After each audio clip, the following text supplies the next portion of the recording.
ओह देवी, तुम आ गई। हम तुम्हारी प्रतीक्षा कर रहे थे। सुनकर अच्छा लगता है कि तुम मेरी प्रतीक्षा कर रहे थे। क्यों, ऐसा क्यों कहती हो? सच तो कहती हूँ। तुम अशोक, उज्जैनी के शासक, काम में व्यस्त रहते हो। तुम्हारे पास तो इतना भी समय कि स्मरण कर सको कि देवी नाम की कोई स्त्री है जो बेचारी दिन रात घर पर अकेली प्रतीक्षा। और वो बेचारी इतनी बेचारी है कि उज्जैनी के शासक अशोक पर शासन करती है, और आज उससे मिलने के लिए उज्जैनी का शासक 2 घंटों से बैठा है। कहाँ है? आज बुद्ध पूर्णिमा है, नौबिहार में विशाल उत्सव है, वही गई थी। माइंड और समीता भी तुम्हारे साथ गए थे? हाँ। अरे तो वो तुम्हारे साथ वापस क्यों नहीं आए? उनकी आयु के बहुत से साथी वहां मिल गए थे, उन्हीं के साथ खेल रहे हैं। अभी थोड़ी देर में आ वो जाएंगे। सुरक्षित हैं? हाँ बाबा, एकदम सुरक्षित है।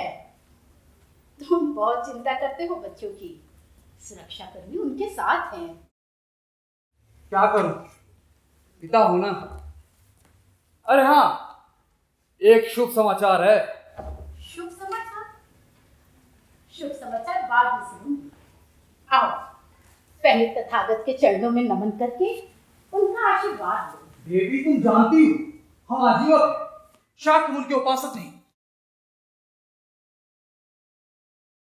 फिर भी तुम्हारी आज्ञा का पालन तो हमें करना ही होगा। चलो।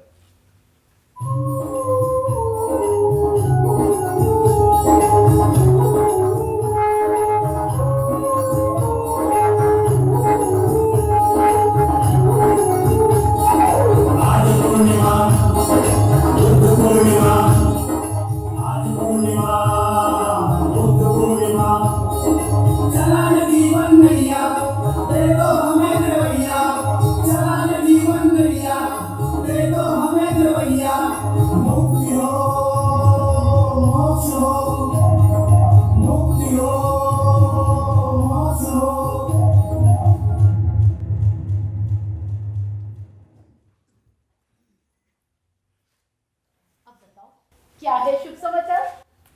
पाटलिपुत्र से महामंत्री राधागुप्त का पत्र आया है। पिता महाराज रोगग्रस्त हैं, उनकी दशा बहुत गंभीर है।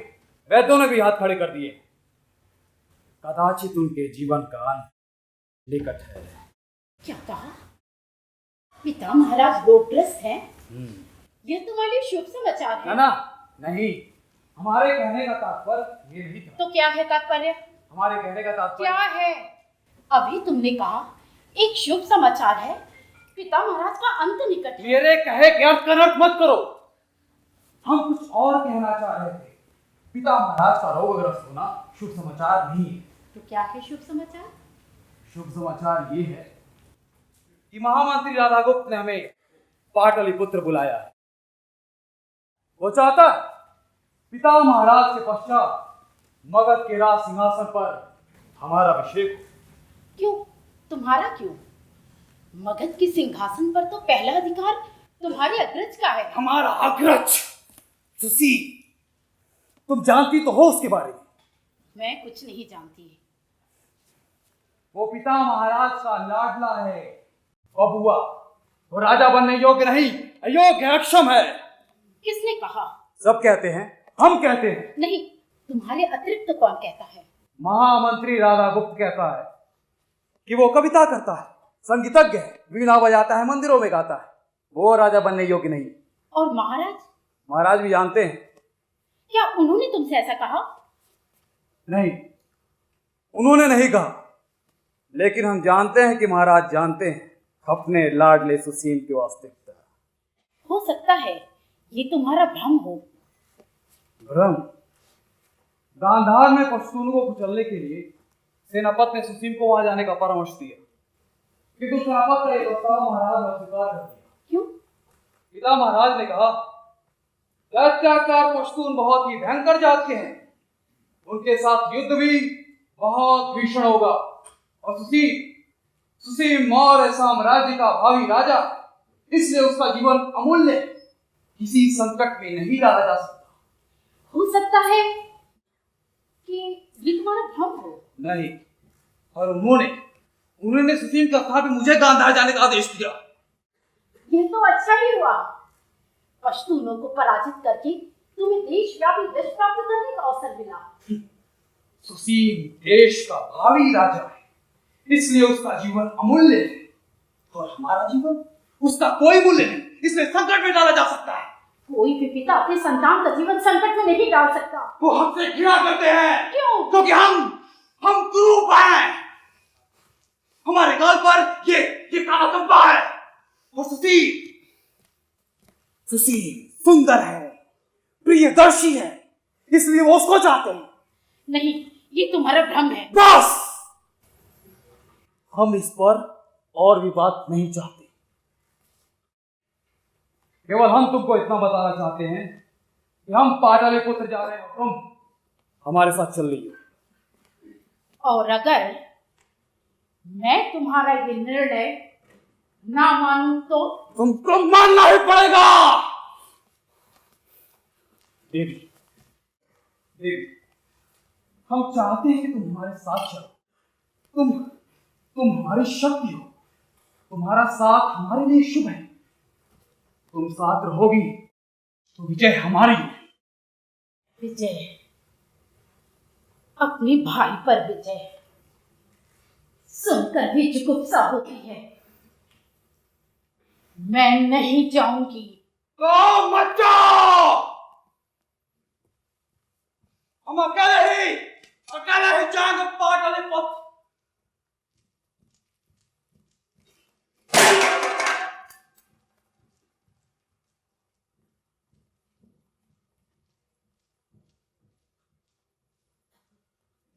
शरणं गच्छामि धम्मं शरणं गच्छामि संघं शरणं गच्छामि बुद्धं शरणं गच्छामि धम्मं शरणं गच्छामि संघं शरणं गच्छामि बुद्धं शरणं गच्छामि धम्मं शरणं गच्छामि संघं शरणं गच्छामि बुद्धं शरणं गच्छामि धम्मं शरणं गच्छामि संघं शरणं गच्छामि बुद्धं शरणं गच्छामि धम्मं शरणं गच्छामि संघं शरणं गच्छामि बुद्धं शरणं गच्छामि धम्मं शरणं गच्छामि संघं शरणं गच्छामि बुद्धं शरणं गच्छामि धम्मं शरणं गच्छामि संघं शरणं गच्छामि।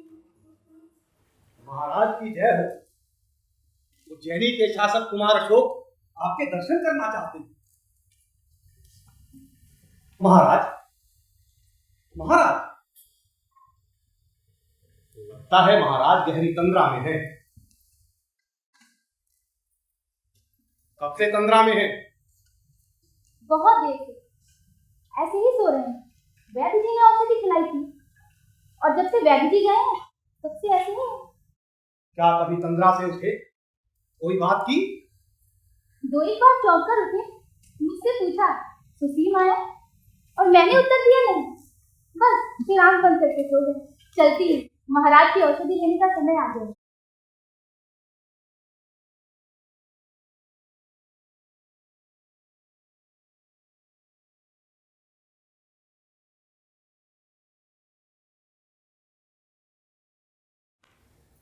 सुसीम कभी भी आ सकता है, क्या करें, कैसे जगाए महाराज को?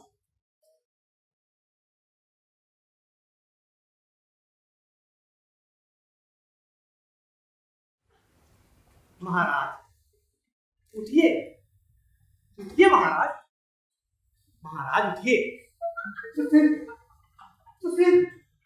सुसीम आ गया।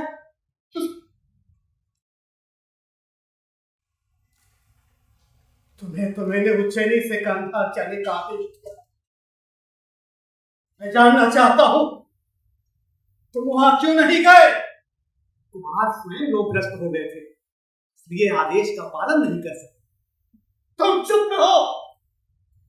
हम अच्छी तरह जानते हैं ये तुम दोनों की मिली भगत है।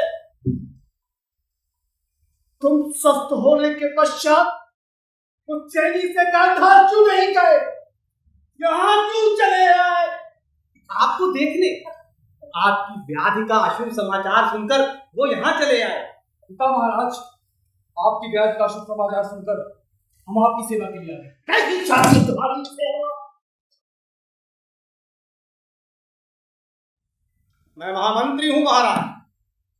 राज्य में शांति और सुरक्षा व्यवस्था सुनिश्चित करना मेरा कर्तव्य है। युवराज सुसीम गांधार में है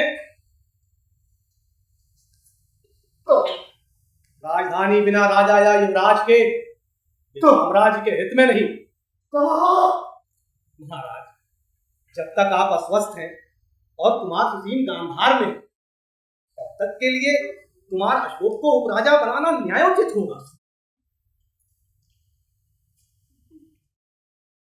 महाराज, मैं कुमार के बचपन का मित्र हूं, इसलिए उन्हें उपराजा बनाने के लिए निवेदन नहीं कर रहा। राजनीति के सभी आचार्यों का मत है, कभी भी एक दिवस के लिए भी राज सिंहासन रिक्त नहीं रहना चाहिए। मेरे पितामह आचार्य चाणक्य का भी यही मत। मान लीजिए इस अवधि में लोक विप्लव हो जाए या कोई अधीनस्थ राजा आक्रमण कर दे, तो कौन निर्णय लेगा संधि विग्रह का? आज इस परिस्थिति में हमारे समक्ष कुमार अशोक को राजा घोषित करने के सिवाय कोई विकल्प नहीं है।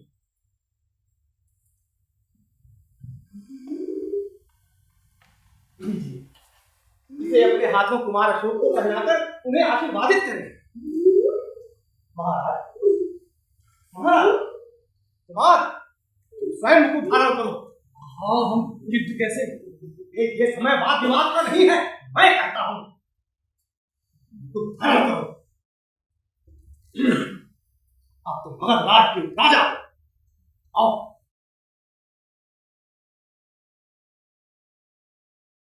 महाराज, कुमार के सिर पर अपना आशीर्वाद भरा हाथ रखो।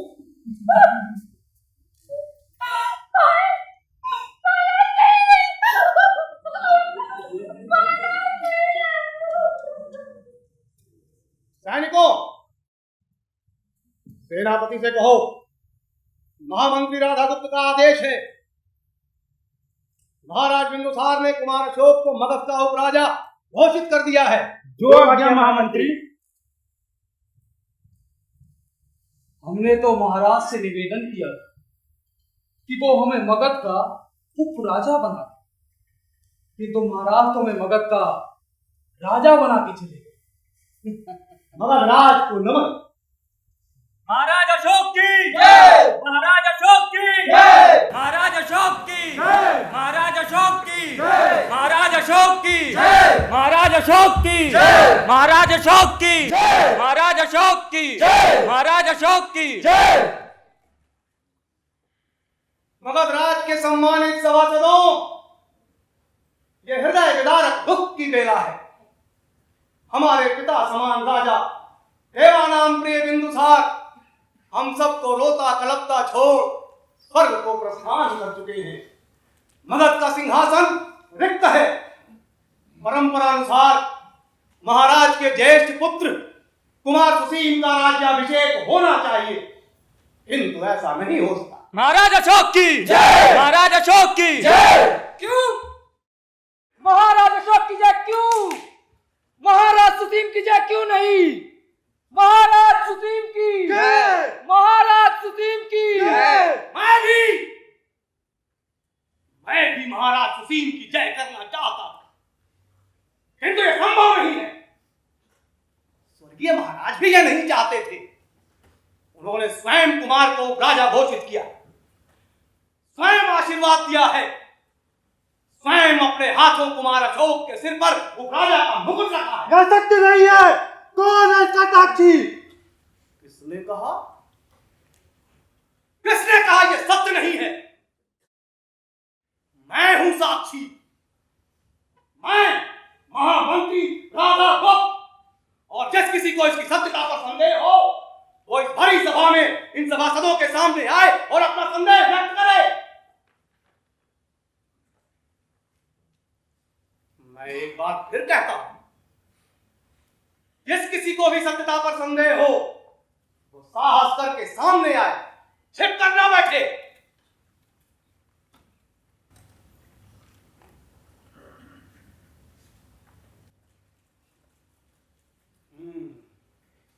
इसका अर्थ है किसी को कोई आपत्ति नहीं। हाँ, तो मैं कह रहा था कि महाराज ने कुमार सुसीम को उत्तराधिकार से वंचित करके कुमार अशोक को अपना उत्तराधिकारी चुना है।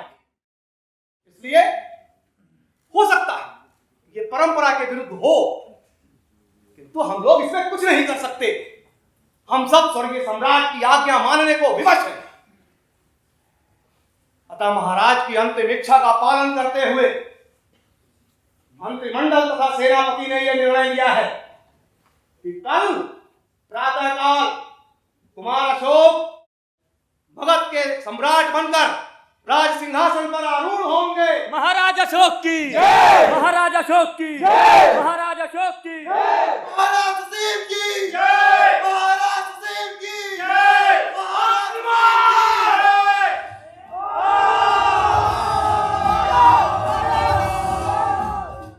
ये क्या हो रहा है? दो भाई आपस में लड़ रहे हैं राज सिंहासन के लिए। क्या उनमें से कोई अपने मृत्यु के पश्चात राज सिंहासन अपने साथ ले जा सकेगा? मेरी तो देवताओं से बस इतनी प्रार्थना है, देवा कुमार अशोक को विजयी बनाओ, वो राजा बनकर मगध के सिंहासन पे विराजे और हम अपनी स्वामिनी को मगध की महारानी बनता देखें। देवा कृपा करो।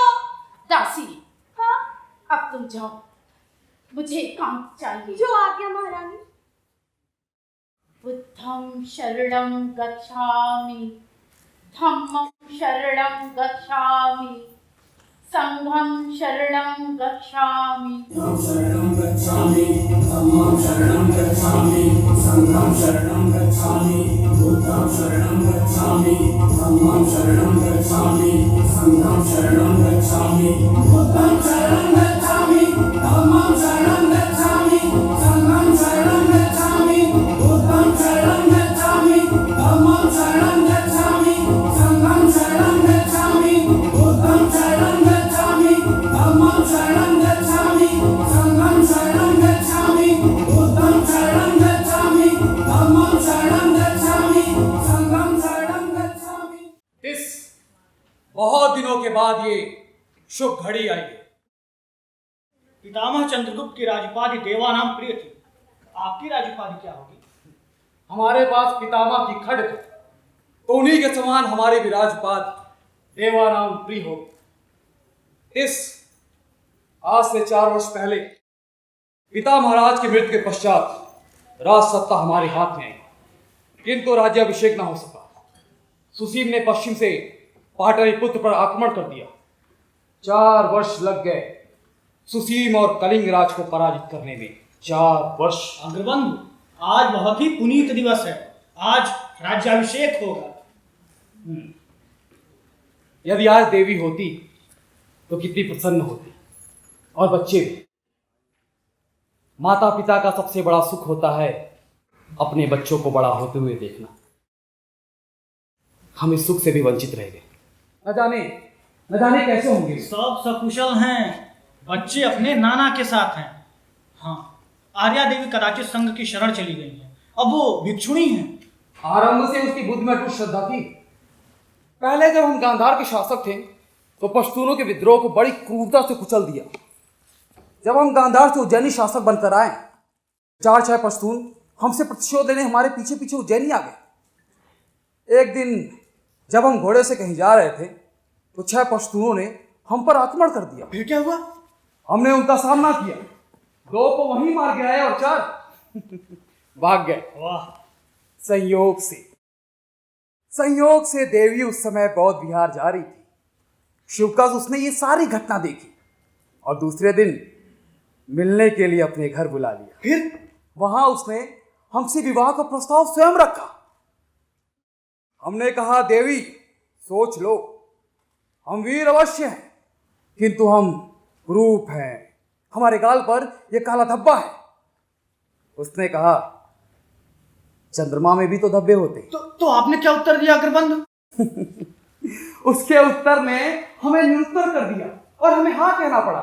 महाराज बस एक क्षण, बस थोड़ा सा रंग लगा दूं इस काले धब्बे पर, इसे थोड़ा सा हल्का कर दूं। क्यों? क्या ये अच्छा नहीं लगता? नहीं महाराज। क्या ये काला धब्बा हमें कुरूप बनाता है? हाँ महाराज। क्या हम इसके कारण कुरूप हैं? हम कुरूप नहीं है, नहीं है हम कुरूप। ये काला धब्बा हमारी सुंदरता है।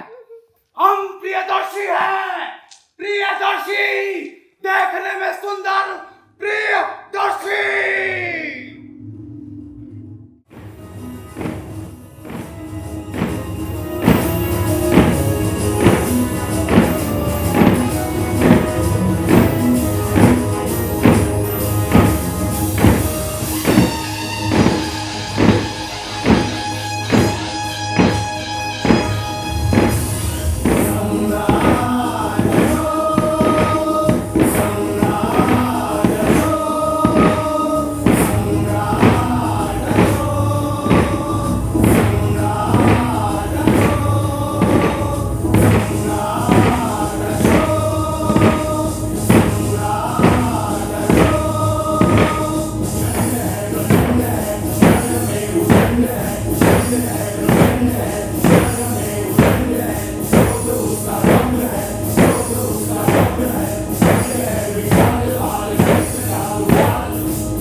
सम्राट अशोक की जय, सम्राट अशोक की जय, सम्राट अशोक की जय।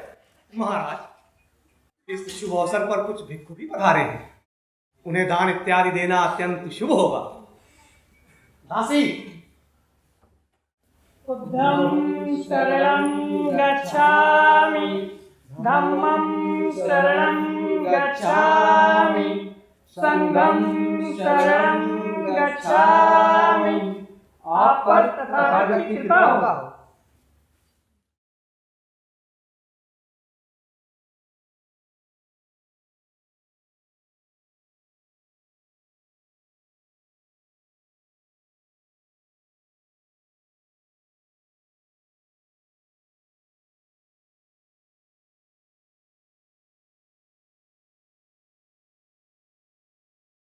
देखो समुद्र नहीं है,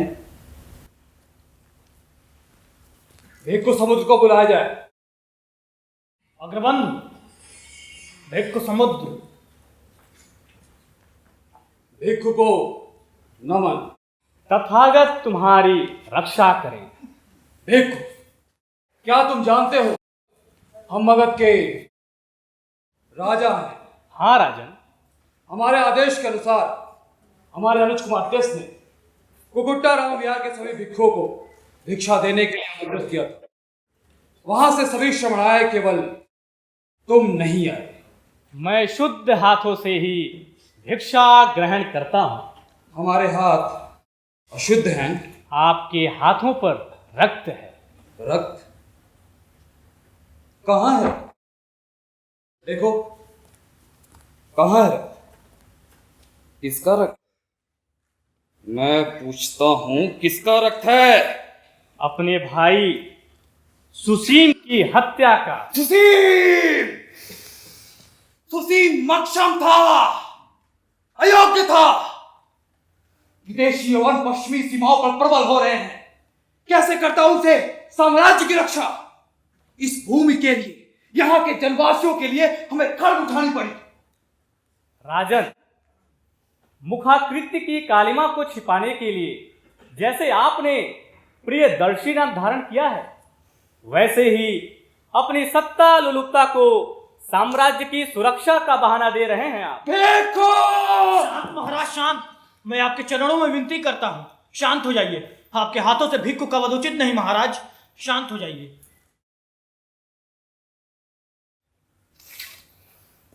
मुझे मृत्यु का कोई भय नहीं। किसी राजा का खड्ग मुझे भयभीत नहीं करता। मृत्यु का भय नहीं होता तो तुम्हारे हाथ में भी खड्ग होता। स्त्रियों का पुरुषों की तरह सर घुटाकर भीख मांगकर भोजन ना करते। राजन, जो खड्ग चलाते हैं वो सबसे अधिक भयग्रस्त होते हैं। भयातुरता के कारण वो अपनी सुरक्षा के लिए खड्ग उठा लेते हैं। हम घुटे सिर के भिक्षुओं को जीवन से कोई मोह नहीं, इसलिए हम मृत्यु से भयभीत नहीं। हम मृत्यु का सामना कर सकते हैं, उसे गले लगा सकते हैं, निर्भय होकर, बिना खड्ग के। कहना आसान है, किंतु ये सत्य नहीं। यदि हम तुम्हें अग्नि में जलाकर मृत्यु दंड दे तो अग्नि ज्वाला के प्रथम स्पर्श से तुम्हारे मुख से उठती हुई चीत्कार गगन भेदी होगी। राजन, केवल एक नहीं, एक के बाद अनेक लपटों के स्पर्श के बाद भी मेरे मुख से कोई भी चीत्कार तुम्हें सुनाई नहीं पड़ेगी। मृत्यु का वरण मैं मौन स्वागत से करूंगा।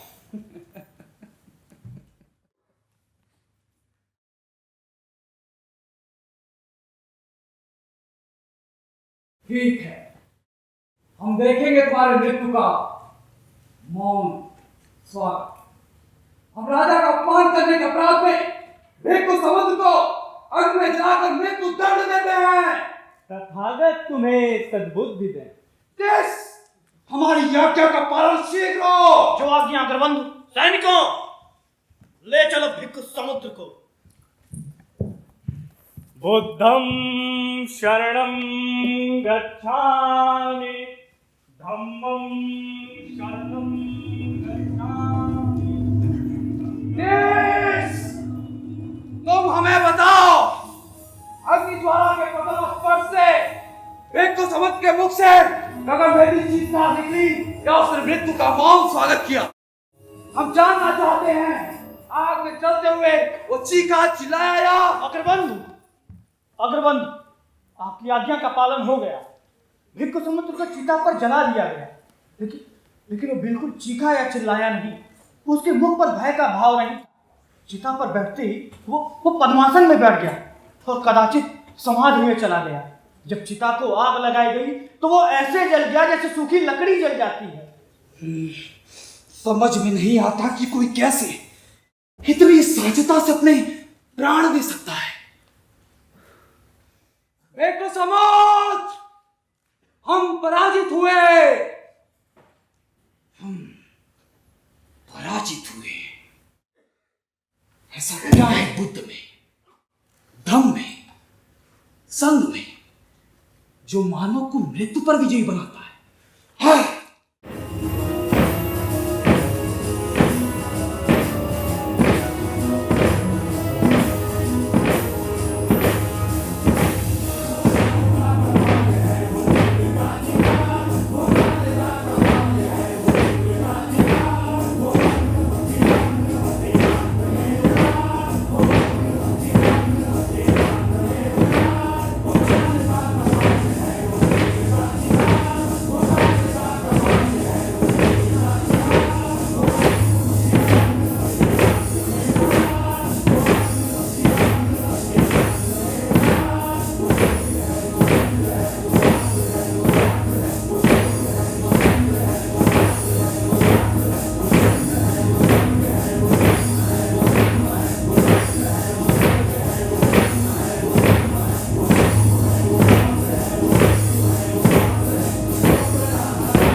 शिलालेख का प्रारूप देख लिया। हम जानते हैं कि हम प्रजा में चंडाशोक के नाम से प्रसिद्ध हैं। पहले सुसीम की हत्या और फिर भिक्खु समुद्र की हत्या और कलिंग युद्ध, उसकी विभीषिका हमारे अंतस में आज भी उज्ज्वलित होती है। मृत्यु का वो भयावह नर्तन युद्ध क्षेत्र कलिंग सैनिकों के शव से पटा हुआ था। शव से रिश्ते बहते रक्त से पास की नदी का जल लाल हो गया था। हम अपने आप से पूछते हैं, क्यों किया हमने युद्ध, क्यों किया हमने कलिंग पर आक्रमण? इस प्रश्न का उत्तर भी आपको ही देना होगा महाराज। कलिंग ने सुसीम का साथ दिया था, तब क्यों शोक करते हैं? महामंत्री राधागुप्त, हम मनुष्य भी तो हैं। शब्दकार महाराज। शिलालेख का आलेख पढ़ो। कलिंग युद्ध में हुई प्रत्येक हत्या, प्रत्येक मृत्यु और प्रत्येक निष्कासन से देवानाम पीड़ा अनुभव करते हैं। उन्होंने ये शिलालेख इसलिए उत्कीर्ण करवाया है जिससे उनके पुत्र एवं पौत्र नवीन विजय का संकल्प न करें। हमें तो ठीक लगता है। आपका क्या मत है भंते उपगुप्त? ठीक है महाराज, किंतु ये भी अंकित होना चाहिए, यदि आपके उत्तराधिकारी कोई नवीन विजय करें तो थम में विजय करें। ये भी लिखो शब्दकार। देवानाम प्रिय राजा प्रियदर्शी ऐसा चाहते हैं कि उनके उत्तराधिकारी धम्म विजय करें, भेरी घोष के स्थान पर धम्म घोष करें। समुचित है महाराज। जनलोक को यह भी तो ज्ञात होना चाहिए कि धर्म क्या है। कितने ही मतांतर हैं। धर्म तो एक ही है, तथागत का विधर्म, बौद्ध धर्म। और वैदिक धर्म, क्या वो धर्म नहीं? फिर जैन है, आजीवक है, निर्ग्रंथ है, चार्वाक है। महाराज बौद्ध उपासक हैं तो वो बौद्ध धर्म का ही प्रचार करेंगे। राजा पूर्ण प्रजा का पालक होता है, वो समान रूप से सब धर्मों का पोषण करता है। वो किसी एक धर्म का प्रचार कैसे कर सकता है? बुद्ध और धम्म की शरण में जाने के पश्चात महाराज का केवल एक ही कर्तव्य है, बौद्ध धर्म का प्रचार, केवल बौद्ध धर्म का। जो राजा धर्म के आधार पर प्रजा में विभेद करे तो राजपद के योग्य नहीं। महामंत्री, आप इतने अधीर क्यों हो रहे हैं? किंतु महाराज, क्या महामंत्री अपने राजा को राजधर्म का पाठ पढ़ाएंगे? यदि आवश्यक हुआ तो अवश्य, यह मंत्री परिषद का दायित्व है। इसकी आवश्यकता नहीं पड़ेगी महामंत्री, हम राजधर्म से अवगत है। शब्दकार लिखो। देवानाम प्रिय राजा प्रियदर्शी ऐसा कहते हैं कि संसार में कोई भी उपहार धर्म उपहार से बढ़कर नहीं है। कोई भी दान धर्म दान जैसा नहीं है। कोई भी मित्र धर्म मित्र जैसा नहीं है। और कोई भी संबंध धर्म संबंध जैसा नहीं है। किंतु धर्म क्या है? साधु, आप फिर अधीर हो रहे हैं महामंत्री। लिखो शब्दकार। अनुचरों और कर्मचारियों के प्रति उचित व्यवहार, माता पिता के प्रति सम्मान, मित्रों साथियों और संबंधियों के प्रति उदारता और ब्राह्मणों और श्रमणों के प्रति श्रद्धा, यही धर्म है महामंत्री। अब आलेख सर्वथा उचित है। दूसरा यही आलेख सब शब्दकार संप्रदायों का सार है। जो आज्ञा। देवानाम प्रिय राजा प्रियदर्शी की आज्ञा से ये धर्म आज्ञा लिखी गई है। उनके राज्य में न तो किसी जीवित पशु की हत्या की जाए और न ही उसकी बलि चढ़ाई जाए। पहले देवानाम प्रिय राजा प्रियदर्शी की राज रसोई में हर दिन हजारों पशुओं का वध भोजन के लिए किया जाता था। अब इस धर्म आज्ञा के लिखे जाते समय राज रसोई में एक भी पशु का वध नहीं किया जाता। लेकिन ये सत्य नहीं है। क्षमा महाराज। लिखो। पहले देवानाम प्रिय राजा प्रियदर्शी के राज रसोई में प्रत्येक दिन सहस्त्रों पशुओं का वध भोजन के लिए किया जाता था। किंतु अब इस धर्म आज्ञा के लिखे जाते समय प्रत्येक दिन केवल 2 मोर और 1 हिरण का वध राज रसोई के लिए किया जाता है। और कालांतर में इन तीनों पशुओं का वध भी राज रसोई के लिए नहीं किया जाएगा। भंते उपगुप्त, राजा प्रजा के लिए पिता समान होता है। जिस तरह पिता अपने पुत्र से असत्य नहीं बोलता, हम भी अपने प्रजा से असत्य नहीं बोल सकते। प्रारूप समुचित है महाराज। भिक्खु सागरपति, आप कुछ कहना चाहते हैं? समुचित है महाराज। महामंत्री, हमारी ये धर्म आज्ञाएं नगर के प्रत्येक स्थानों पर देश विदेश में लगाई जाए। हम चाहते हैं ये धर्म संदेश जन जन तक पहुंचे, जिससे अपना वे ये जीवन और मृत्यु के उस पार का जीवन सफल बनाए। हमारी ये धर्म आज्ञाएं पाषाण शिलाओं पर अंकित की जाए, जिससे वो समय के साथ धूमिल ना हो। हमारी जय जयकार हो। सम्राट अशोक की जय, सम्राट अशोक की जय, सम्राट अशोक की जय। वैदराज, महामंत्री राधागुप्त, नमन नमन महामंत्री। ओह भाग्य जो तो दरिद्र की कुटिया में पधारे। आइए विराजिए, आइए।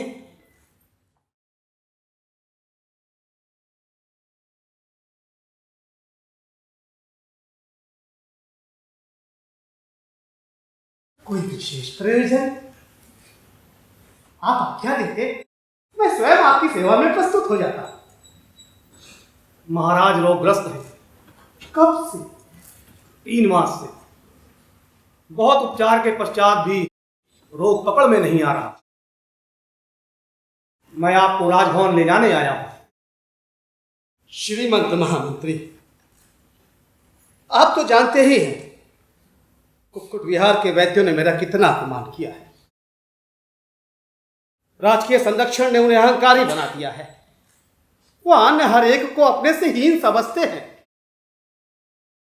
मैंने राजभवन ना जाने की शपथ ली है। अगर महाराज रोग मुक्त नहीं हुए तो सिंहासन के लिए पुनः भीषण संग्राम होगा, जैसा महाराज बिंदुसार के देहावसान के पश्चात हुआ। मैं नहीं चाहता कि हमारी प्रजा पुनः वैसा विनाश भोगे। शपथ से मैं बंधा हूं। मेरी विवशता है। पर एक बात है।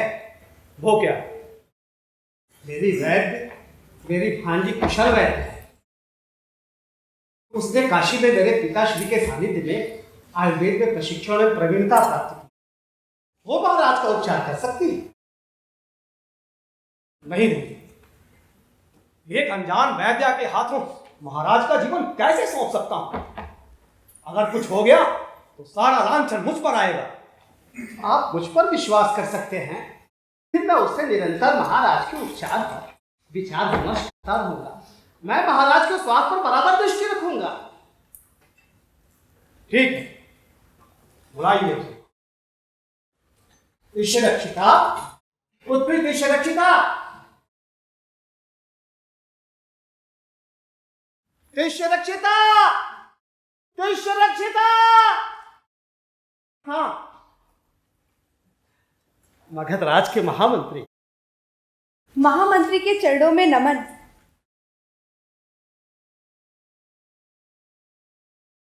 तुम्हारा नाम तिष्यरक्षिता है। महाराज के अनुज का नाम है तिष्य, और प्रत्येक तिष्य तिथि को महाराज का आदेश है कि उनके द्वारा स्थापित शिलालेखों का धर्म महामात्र जनता के बीच वाचन करें।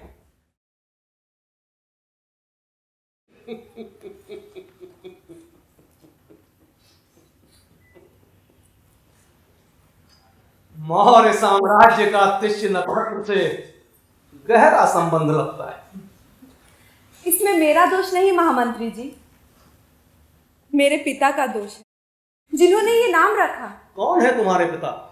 क्या नाम है उनका? वैद्य चक्रपाणि। मैं हूं तिष्यरक्षिता का पिता। मेरे पिता के सानिध्य में ही इसने आयुर्वेद में प्रशिक्षण एवं प्रवीणता प्राप्त की। वहीं से इसने वैद्य पढ़ी, वहीं पढ़ी। ठीक है वैद्य तिष्यरक्षिता, कल तुम्हारे राजभवन पहुंचने की व्यवस्था कर दी जाएगी। अरे हाँ वैदराज, एक बात तो कहना मैं भूल ही गया। आपकी शत्रुता कुक्कुट विहार के वैद्यों से है, इस शत्रुता की आंच महाराज तक नहीं पहुंचनी चाहिए।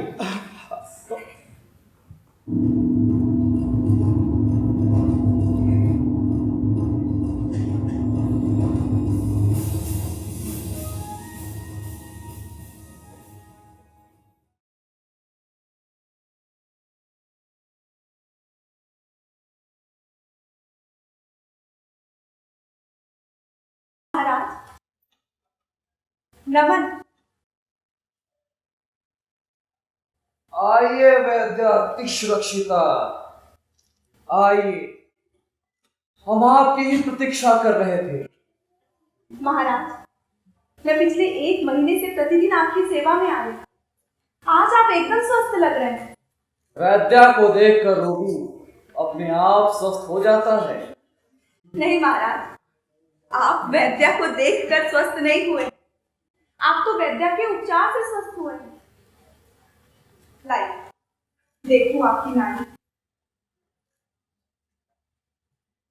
पिछले 1 माह से तुम प्रत्येक दिन हमारी नाड़ी देख रही हो। महाराज, अब आप रोग मुक्त और स्वस्थ हैं। मुझे आज्ञा दीजिए। ठहरो, इधर आओ, रुको,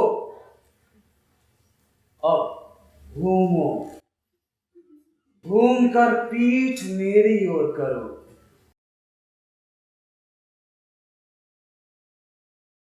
किसने कहा कि हम रोग मुक्त हैं? हम तो अभी भी रोग से ग्रसित हैं, काम रोग से, कामाज्वर से पीड़ित हैं। ये तुम्हारा सौभाग्य है कि तुम्हारा राजा तुम पर मुक्त है। महाराज, ये अनुचित है। उचित अनुचित का ज्ञान तुम हमें दोगी? हम तुम्हारे राजा हैं और राजा की आज्ञा का पालन करना तुम्हारा कर्तव्य। हम चाहते हैं कि तुम स्वयं अपने घुटनों के बल बैठकर हमसे प्रणय निवेदन करो, अपना सौंदर्य अपने राजा को अर्पित करो। हमारी आज्ञा का पालन क्यों नहीं हुआ अभी तक? ये हमारा आदेश है। हमने अभी तक कामाशोक देखा है, हम चंडाशोक भी हैं। हमारा प्रचंड क्रोध बहुत ही भयंकर है। हम तुम्हें मृत्यु दंड दे सकते हैं, तुम्हें अग्नि में भी जलवा। महाराज, महाराज,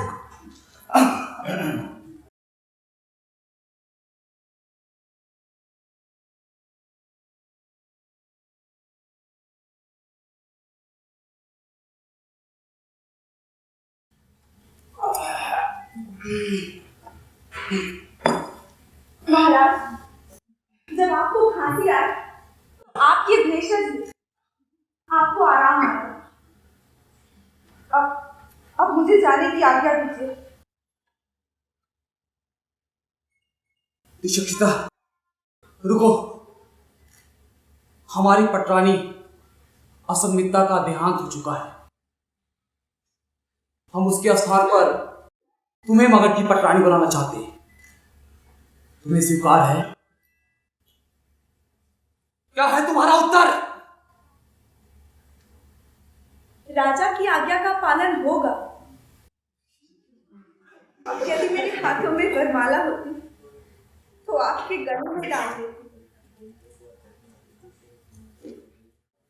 महाराज को आपने अभिधर्म में दीक्षित किया, फिर भी वो अभिधर्म का उतना सम्मान नहीं करते जितना कि एक उपासक को करना चाहिए। शिलालेख में महाराज ने लिखवाया है कि ब्राह्मण और श्रमण दोनों का आदर करे। अरे जब बौद्ध उपासक ब्राह्मण का आदर करेगा तो फिर बौद्ध श्रमण को कौन पूछेगा? हाँ, और नहीं तो क्या। अरे वो राजा है, उनमें राजा का अहम है। राजा तो खुद रह सकता है। राजा अशोक बुद्ध की शरण में है, धम्म की शरण में है, परंतु संघ की शरण में नहीं है। अरे क्या राजा अशोक को काठाय चीवर पहनाकर बौद्ध भिक्षु बना देना चाहते हैं आप लोग? नहीं नहीं, हम बस इतना चाहते हैं कि वो बौद्ध संघ से दूर न रहे। बौद्ध संघ के प्रति उनकी वही भावना हो जो बुद्ध और धम्म के प्रति है। आप उनसे बौद्ध संघ के संघ प्रधान का पद स्वीकार करने का आग्रह कर सकते हैं। हाँ, इस बहाने वो बिहार की गतिविधियों की सूचनाओं और समस्याओं से प्रतिदिन अवगत होते रहेंगे और प्रतिदिन उनको संघ की समस्याओं को हल करना होगा। कभी कभी उनको कुकुटाराम विहार में रहने वाले सभी भिक्षु और भिक्षुणियों की दशा जानने के लिए स्वयं वहां जाना होगा। उत्तम, अति उत्तम। आप सबका विचार बहुत उत्तम है। मैं महाराज से बात करूंगा।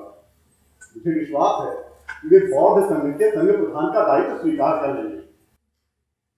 यदि राजा अशोक के अहंकार यही उपचार है तो यह मुझे स्वीकार है। देवानाम प्रिय राजा प्रियदर्शी संघ प्रधान।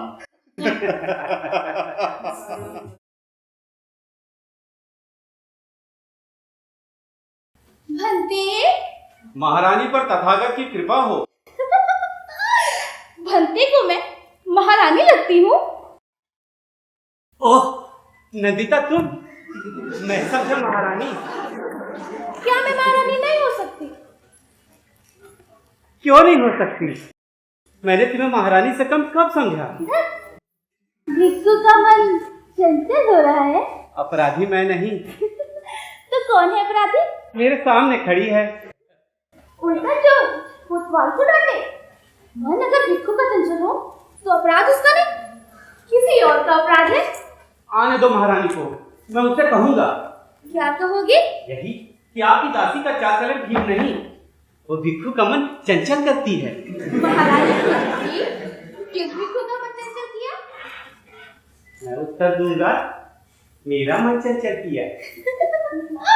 महारानी फिर पूछेंगी, क्यों आपका ही मन चंचल किया, किसी और का क्यों नहीं? क्यों?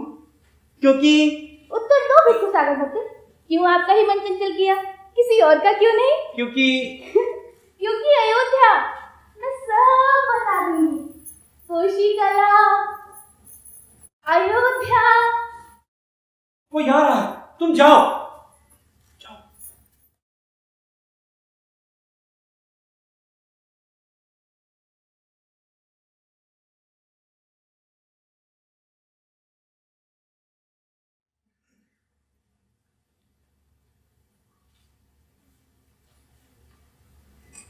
भंते, नमन।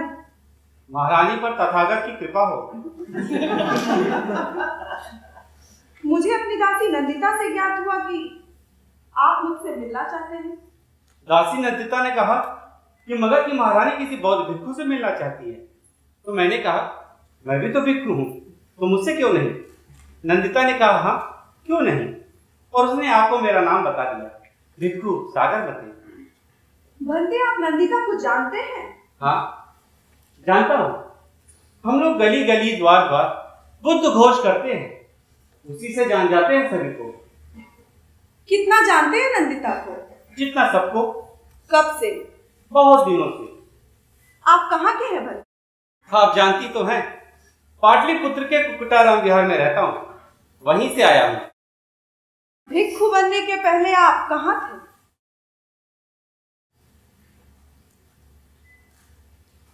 उत्तर दीजिए भिक्षु सागर मते। भिक्षु बनने के पहले आप कहाँ थे? मेरे प्रश्न का उत्तर दीजिए, अन्यथा कारागार में जाना पड़ेगा। पूर्व जन्म में आप कहाँ रहते थे? पाटलिपुत्र के कुकुटाराम विहार में। और नंदिता? वो तो मथुरा के पास कोशिकला ग्राम से है। तो आप दोनों में प्रेम संबंध थे, फिर विवाह क्यों नहीं हुआ? कैसे होता विवाह? मैं शूद्र निषाद और वो वेदों के गायक विद्वान पूजित ब्राह्मण। कैसे प्रेमी थे आप दोनों? अरे भाग क्यों नहीं गए एक साथ? भाग गए थे। हम लोग अयोध्या में रह रहे थे, उसके घर वाले पता लगाते लगाते वहां तक आ गए। अच्छा, फिर बचे कैसे? उस समय मैं घर से बाहर था। जब मैं घर वापस लौट रहा था तो पड़ोसी ने बताया कि नंदिता के घर वाले मेरी घात लगा बैठे हैं और मैं वहां से भाग गया। डर के मारे मैंने सिर घुटाया और संत की शरण में चला गया। नंदिता से मिलते हैं? पूर्व जन्म का संबंध है, पूर्व जन्म की स्मृतियां हैं। क्या मैं आप पर विश्वास कर सकती हूँ? निसंदेह वैसा ही विश्वास जैसा आप नंदिता पर करती हैं। तो फिर ठीक, मुझे महाराज के बारे में पूरी सूचना चाहिए। वो कब कब किसी बौद्ध विहार में जाते हैं? महास्थविर मोगलीपुर तथा स्थविर उपगुप्त से उनकी क्या बात? बौद्ध संघ ने क्या निर्णय लिए? महाराज ने संघ को कितनी धनराशि भेंट की? मैं जानना चाहती हूँ सब कुछ, सब कुछ महाराज के बारे में तथा बौद्ध संघ के बारे में। सम्राट जी, आप जैसा कहेंगी वैसा ही होगा। अब मुझे जाने की आज्ञा दीजिए। जाने से पहले आपको एक कथा सुनाना चाहती हूँ भिक्षु। एक राक्षस था, उसने पूरी पृथ्वी पर उत्पात मचा रखा। जिसे चाहता उसकी हत्या कर देता, घरों को लूट लेता था, स्त्रियों के साथ बलात्कार करता था। जो भी उसका सामना करता वो पराजित हो जाता। देवता सब परेशान थे। देवता उस पर तीर चलाते तो तीर उसके शरीर को भेद नहीं पाता। यदि खड्ग से काटते भी तो कटा हुआ तो पुनः जुड़ जाता। ऐसा अजय और अवध्य था वो राक्षस। एक एक करके उसने सभी देवताओं को बंदी बना लिया और फिर इंद्र के सिंहासन पर भी अधिकार कर लिया। अच्छा, कैसे छुटकारा मिला देवताओं को? कैसे इंद्र को उसका राजपाट वापस कैसे मिला? इंद्राणी की बुद्धि से। इंद्राणी ने पता लगाया कि वो राक्षस अपने घर से निकलने के पूर्व अपने प्राण एक तोते में रखाता है। इंद्राणी ने उस तोते की गर्दन ऐंठ दी और वो राक्षस वहीं मर गया। अच्छी, बहुत अच्छी कहानी है। महारानी, अब मुझे आज्ञा दीजिए। जाने से पहले ये भी सुन लीजिए कि मेरे घर में भी एक तोता है जिसका नाम है नंदिता।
नमन।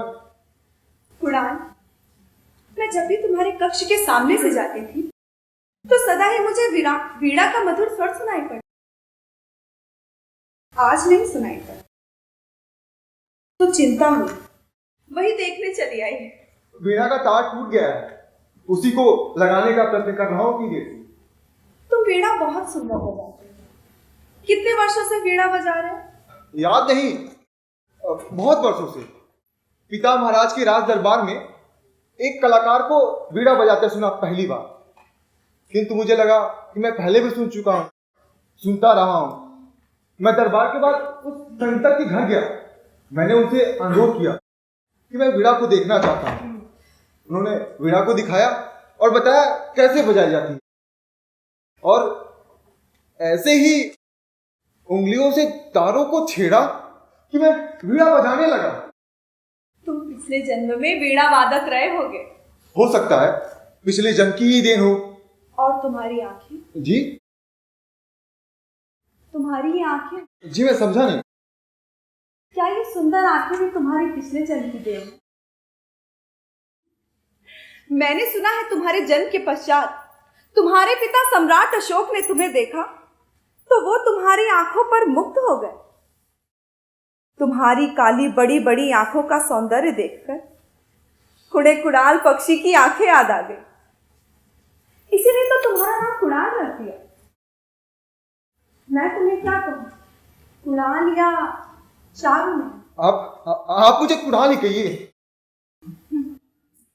मैं तो तुम्हें चारू मैं ही कहूँ। तुम्हारे जैसी सुंदर आंखों वाला दूसरा तो मैंने आज तक नहीं देखा। कुड़ाल ये बताओ कि वीणा के तारों की झनकार का जादू वीणा के तारों में है या तुम्हारी उंगलियों में? मैं एक कवि को जानती हूँ, नालंदा में रहते हैं, बहुत रसिक हैं। वो कहते हैं कि जादू तो हाथों की उंगलियों में होता है। पुरुष अपने उंगलियों के जादू से स्त्री को भी वीणा के समान झंकृत कर देता है। नहीं सुना तक? जादुई है तुम्हारी उंगलियां।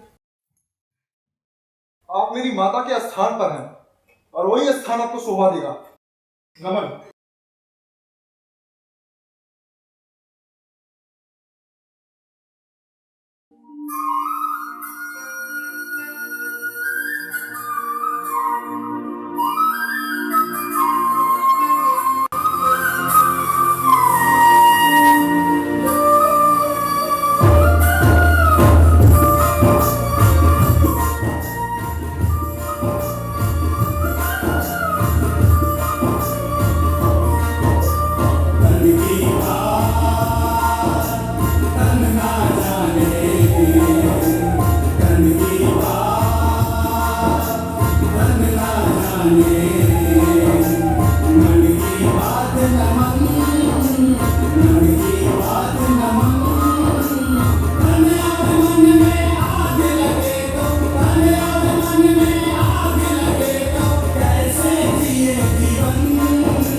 महारानी, एक सूचना और देनी है। क्या? महाराज ने आदेश दिया है कि अशोकाराम में केवल बौद्ध ही नहीं सभी श्रमण निवास करेंगे, चाहे वो जैन श्रमण हो, आजीवक हो, निर्ग्रंथ हो या कोई और। अब जब सभी श्रमण एक साथ रहेंगे तो उनमें राजभूषे भी चलेगी और तो सबके सर भी फूटेंगे। महारानी, महाराज ने अपने प्रिय छोटे भाई तिस्स को बुद्ध, धम्म और संघ की शरण में जाने का आदेश दिया है, कदाचित ही सभी श्रमणों पर नियंत्रण रखने के लिए। क्या एक व्यक्ति चट्टाने तोड़ती वेगवती नदी का बहाव रोक सकता है? नहीं ना? अशोकाराम के साथ साथ थेरवाद को भी वो नदी बहा ले जाएगी। महारानी, अब मुझे आज्ञा दीजिए।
चाहते हैं कि अशोकाराम में ये झगड़ा क्या तो भिक्खु के आपसी विवाद से प्रारंभ हुआ? नहीं महाराज। मैं उसी के बारे में समाचार लेकर आया हूँ महाराज। क्या समाचार है? ये विवाद बौद्ध श्रमणों के बीच नहीं है, ये विवाद बौद्धों और निर्ग्रंथों के बीच है। बिहार के उद्यान में बैठे हैं, उनमें मारपीट की सूचना है। दोनों ही दल एक दूसरे पर आक्षेप कर रहे हैं। दोनों ही अपने भोजन के पात्र बजाकर न्याय मांग रहे हैं। मांग कर रहे हैं राजा प्रियदर्शी स्वयं वहां आकर उन्हें न्याय दे। हमें वहां जाना चाहिए। नहीं महाराज, आपको वहां नहीं जाना चाहिए। क्यों नहीं?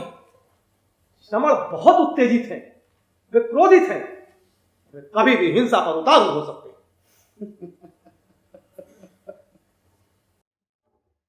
हमारे पास चंद्रगुप्त महाराज की खड्ग है।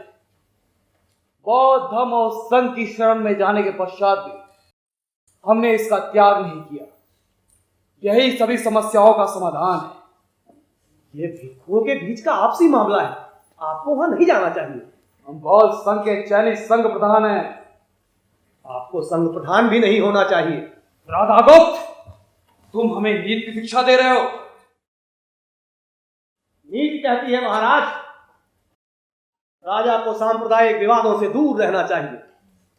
वह पूर्ण प्रजा का, सब धर्मों के मानने वाले लोगों का राजा होता है। उसे किसी एक संप्रदाय से अपनी गांठ नहीं जोड़नी चाहिए।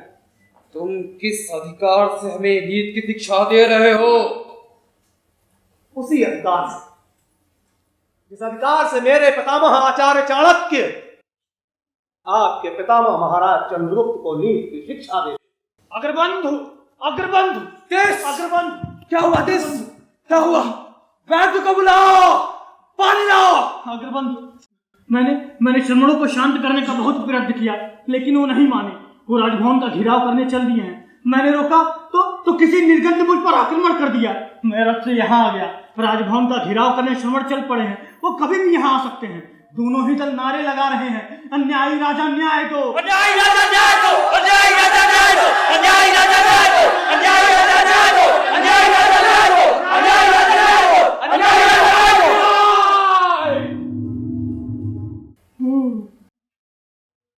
तो महाराज पर पूरी तरह से बौद्ध धर्म का रंग चढ़ाने के लिए खबीर की अगली चाल है बौद्ध समवाय।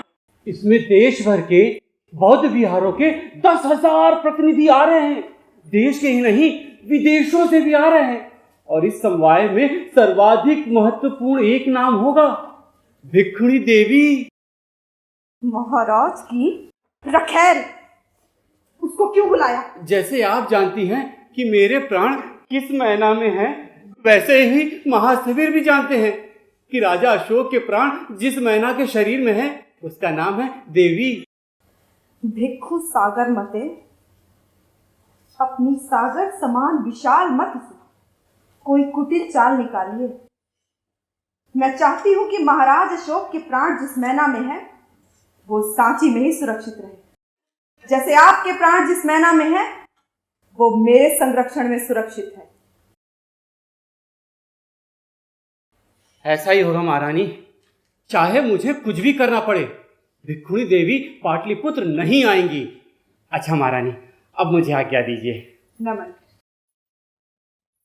भंते,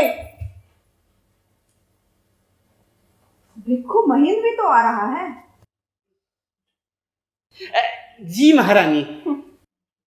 महाराज को उससे बड़ा मोह है। प्रायः वो महेंद्र की बातें करते, कल्पना करते हैं कि वो अब बड़ा होकर कैसा दिखता होगा। इसमें मैं क्या कर सकता हूँ महारानी? बहुत कुछ कर सकते हैं। आपको ये देखना होगा कि पिता और पुत्र का प्रेम सीमा में ही रहे। कहीं महाराज का बड़ा बेटा मगध के सिंहासन का दावेदार न बन जाए। वो भिक्षु है और भिक्षु ही बना रहे। ऐसा ही होगा महारानी, ऐसा ही होगा। अब मुझे आज्ञा दीजिए। तथागत कृपा हो आप पर।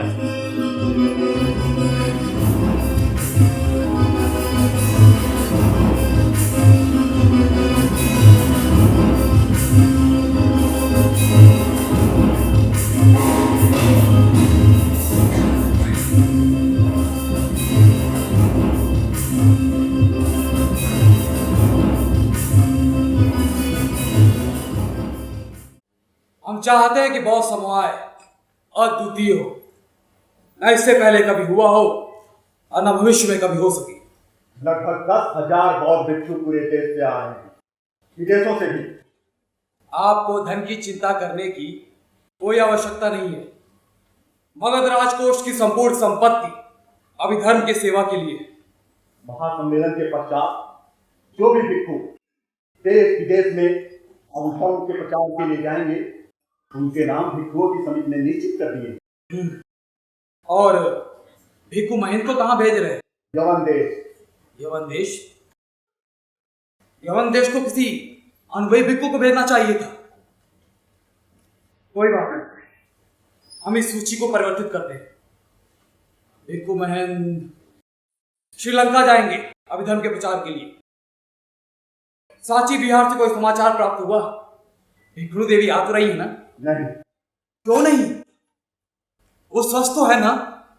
और यदि ना हो तो पाटलिपुत्र से किसी वैद्य को भेजी। आप चिंता न करें राजन, आपकी आज्ञा का पालन होगा। और भिक्षु महेंद्र? वो आ गए। कहाँ? हम उससे मिलना चाहेंगे। वो आ गए, आपसे मिलने बाहर बैठे हैं। बाहर? बाहर क्यों बैठा दिया? मैंने सोचा कि महासम्मेलन के संयोजन पर आपसे परामर्श कर लूं, फिर मैं भिक्षु महेंद्र को आपसे दिलवाऊं। बुद्धं लीजिए, आ गया भिक्षु महेंद्र। गच्छामि, धम्मं शरणं गच्छामि, संघं शरणं गच्छामि। आप पर तथागत की कृपा हो राजन। राजन, मैं भिक्षा के लिए आया हूँ आपके द्वार पर।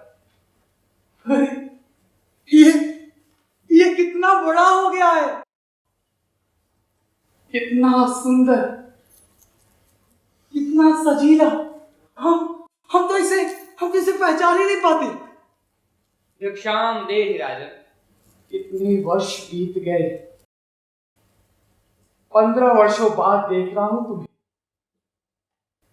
आओ आओ, हमारे हृदय से लग जाओ।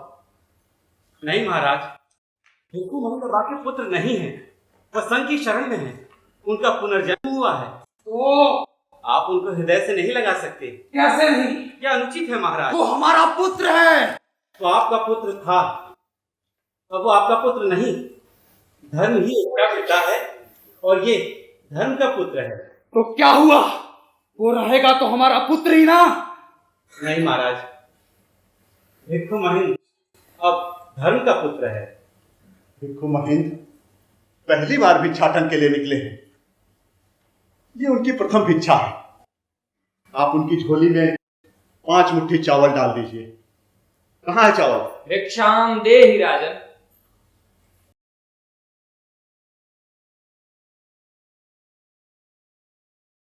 भिक्षु महेंद्र, आपका पाटलिपुत्र में स्वागत है।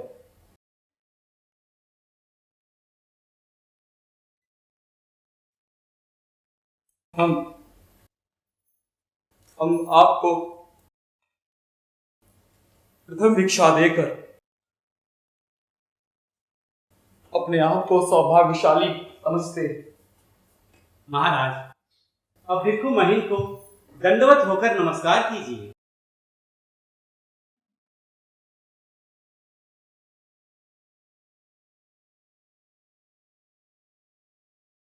तथागत की कृपा हो राजन।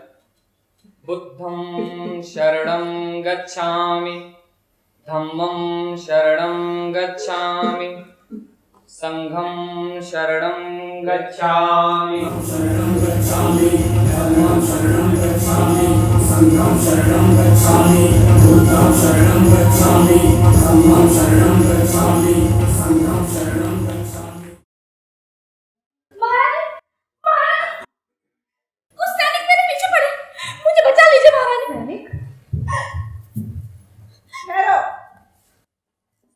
कैसे घुसाए अंतपुर में बिना आज्ञा?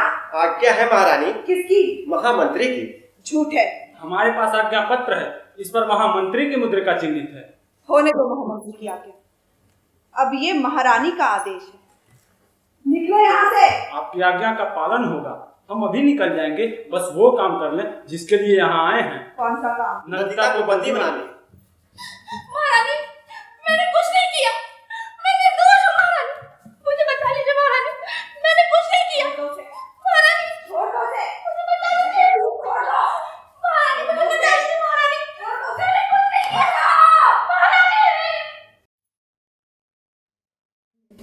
क्या कहा? तुमको दंड मिलेगा, एक एक को दंड मिलेगा। मैं महाराज से कहूंगी।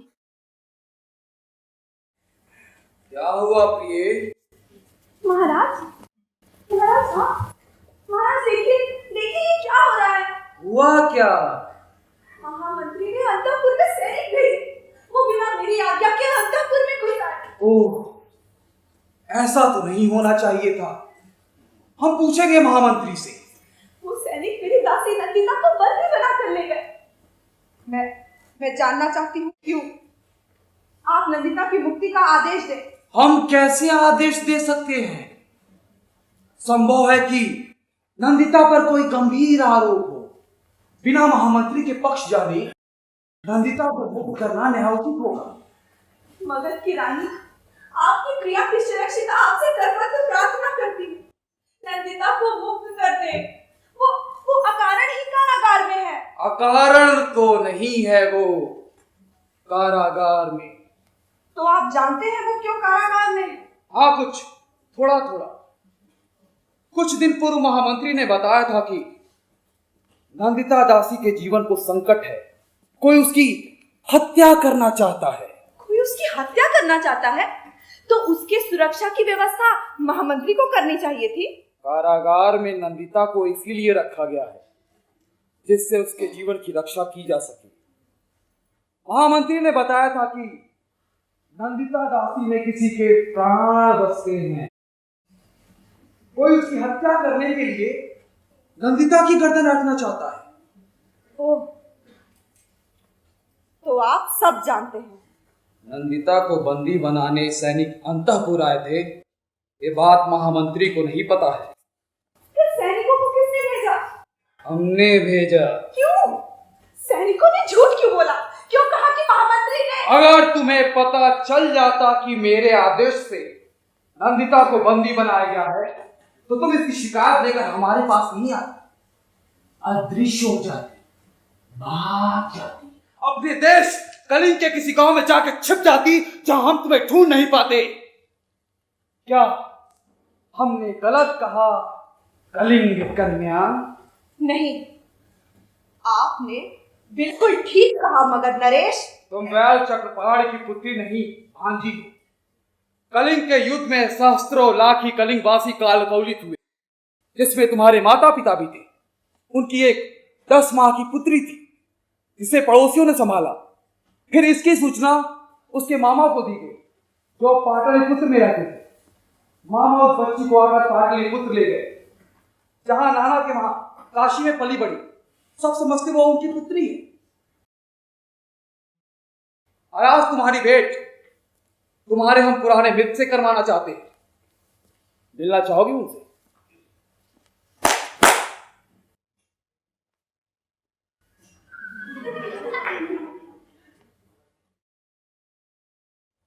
भिक्षु सागर मते को तो आप जानती होंगी, मगध की महारानी शिष्य रक्षित।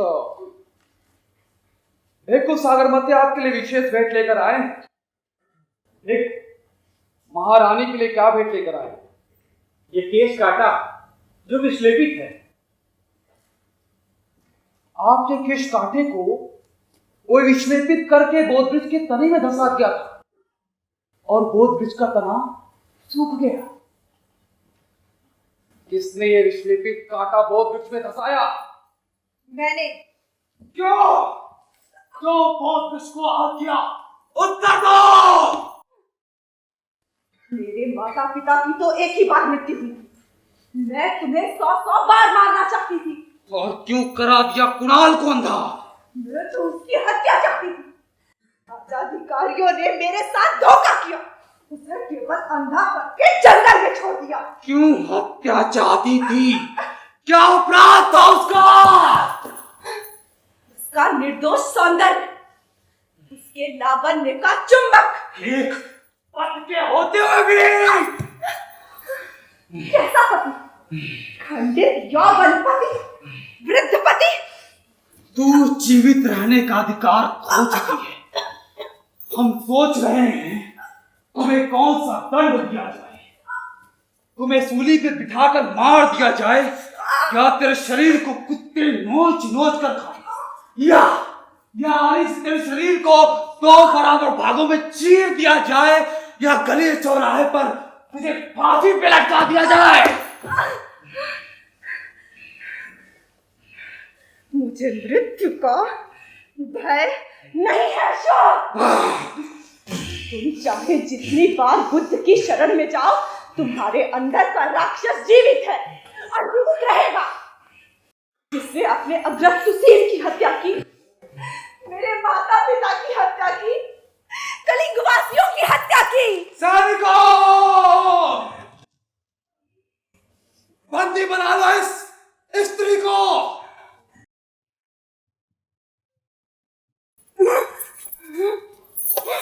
कल प्रातःकाल सूर्य की पहली किरण के साथ इस स्त्री को चिता पर जीवित जला दिया जाए।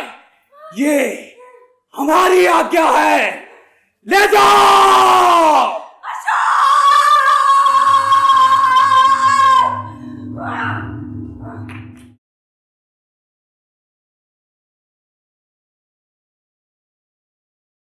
कंठमालाएं।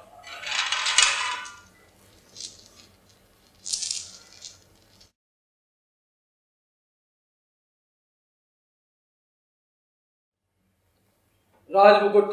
राजमुकुट नहीं है। राजमुकुट हुई है। आपका खड्ग भी नहीं मिल रहा है। हमारा खड्ग नहीं मिल रहा है। किसका साहस हो सकता है हमारे राजमुकुट और खड्ग को उठाने का? अंतःपुर अधिकारी से पूछा, वो भी नहीं जानते कहाँ गया। सैनिकों, अंतःपुर अधिकारी को बुला के लाओ। आज्ञा नहीं है। तुम्हारा इतना साहस, अपनी राजा की आज्ञा का उल्लंघन करो, हम तुम्हें जीवित ही चिता पे जला देंगे। अब जाओ, अंतःपुर अधिकारी को बुला के लाओ। आज्ञा नहीं है।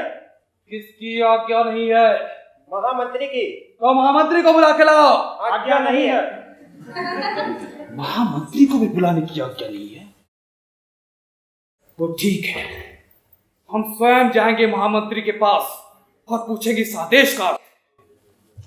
आज्ञा नहीं है। क्या हम बाहर नहीं जा सकते? आज्ञा नहीं है। आज्ञा नहीं है, आज्ञा नहीं है। सुन सुन के मेरे कान पक गए। क्या यह तुम्हें आदेश दिया गया है कि अपने राजा की आज्ञा का उल्लंघन करो? अब आप राजा नहीं हैं। आपको राजपद से हटा दिया गया है। अब देवानाम प्रिय कुणाल राजा हैं। कुणाल राजा? लेकिन वो तो बेचारा नेत्रहीन है। इसीलिए उनके पुत्र कुमार संप्रति को उपराजा बनाया गया है। और हम? आप बंदी हैं। हम बंदी हैं। हम बंदी हैं। सम्राट अशोक बंदी है और ये बंदी गृह है। तुम तो बंदी नहीं हो, इस बंदी गृह में क्या कर रहे हो? निकलो यहां से।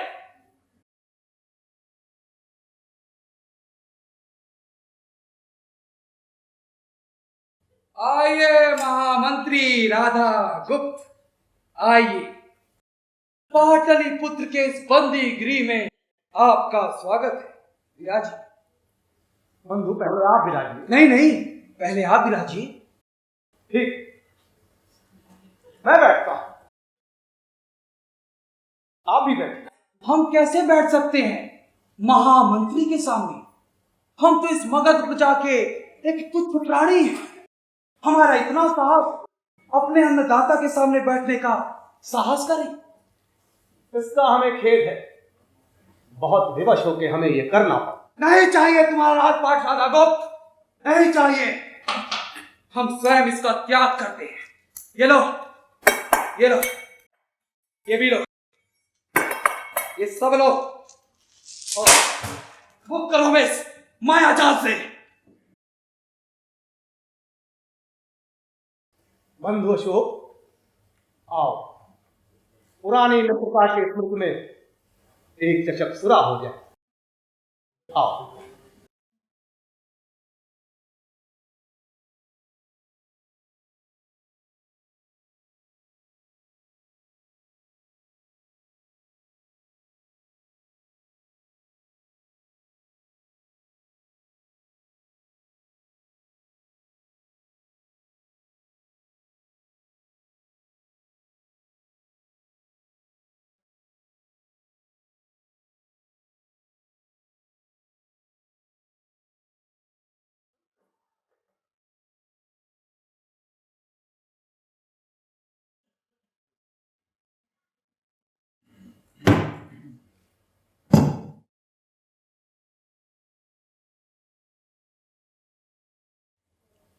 राजा उक्त, तुम हमें इस बंदी गृह में बंद नहीं रख सकते। हम इस बंदी गृह से बाहर निकल चुके हैं, बाहर इतिहास में जा चुके हैं।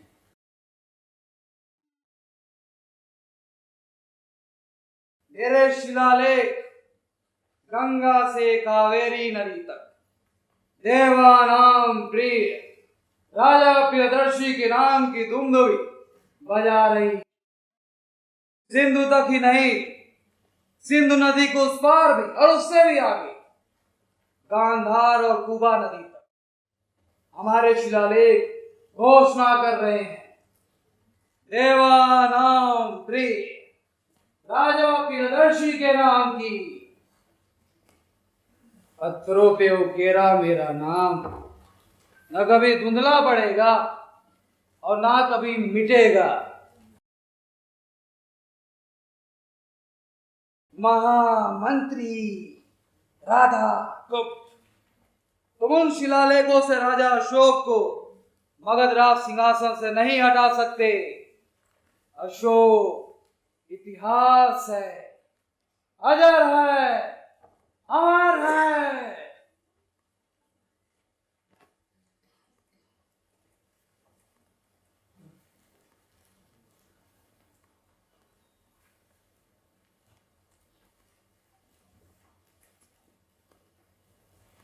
हम तो तुम्हारे मित्र थे, तुमने अपने मित्र को राजा बनाया और उसी मित्र को राज सिंहासन से हटा दिया।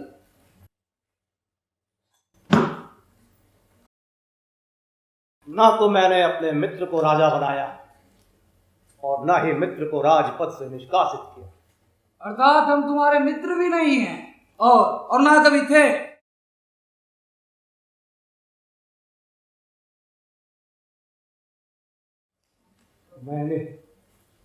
मैंने अपने मित्र को नहीं, मेरी वचनबद्धता मगध के प्रति थी, मित्र के प्रति नहीं। इसीलिए मैंने एक ऐसे होनहार, वीर, कर्मठ, चतुर, दृढ़ संकल्प को राजा बनाया था जो गांधार के बर्बर पश्तूनों से भी लोहा ले सके। वो तो हम हैं। वो तुम थे, किंतु अब नहीं हो। कामाशोक से चंडाशोक, चंडाशोक से धर्माशोक बना अशोक, धर्म प्रचारक बन गया तो हम लोग चुप ना रह सके। राजा पूरी प्रजा के लिए पालक, राजा के लिए सब पुत्र बराबर होते। कहते रहो। जो राजा धर्म के आधार पर प्रजा में विभेद करे वो राजा बनने योग्य नहीं। हमारे लिए तो हमारी सारी प्रजा संतान की तरह है। ऐसा शिलालेख में लिखा है, केवल शिलालेखों में। बढ़ती आयु के साथ तुम्हारे लिए तुम्हारी प्रजा में केवल धम्म और संघ था। वैदिक, जैन, आजीवक, निर्ग्रंथ, चारवाक तथा अन्य तो तुम्हें दिखाई नहीं पड़ते थे। इसीलिए राजधन तुमने दोनों हाथों से धम्म और संघ के प्रचार में लुटा दिया। तुमने 84,000 स्तूपों और विहार के निर्माण का आदेश दिया।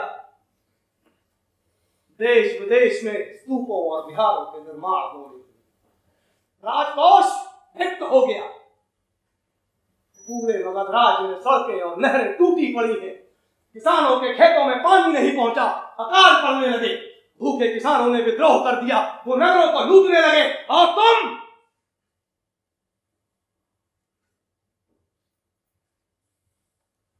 इन सबसे आंखें मूंदे अनजान बने बैठे रहे। मैंने तुम्हें राजा बनाया और तुम राजधर्म भूलकर धर्म प्रचारक बन गए, धर्म पुरोहित। अशोक,